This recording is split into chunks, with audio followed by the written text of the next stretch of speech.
I am the Tofu Golem. Please enjoy the video. You start by confirming access.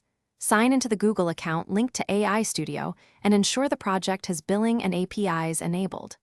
Once done, open the Excel workbook and clean headers, set consistent types, and convert your data to a named table, or XLSX. Make sure to create or note the project ID and region in Google Cloud.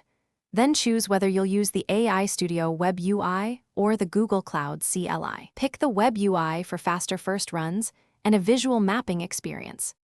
Next, upload your Excel file to AI Studio or connect via Drive/cloud storage and choose that dataset for a new job.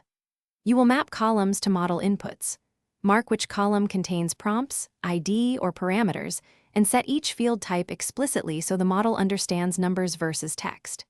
Then select an appropriate model, craft a concise prompt or template, and configure batch size, output format, and any temperature or safety settings.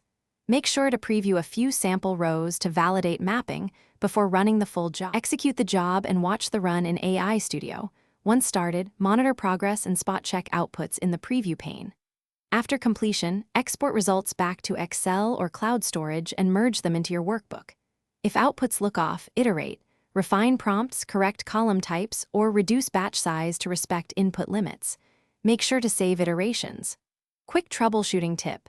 If the job fails, check quotas and file size, confirm column data types, and reduce input length to avoid model input limit errors.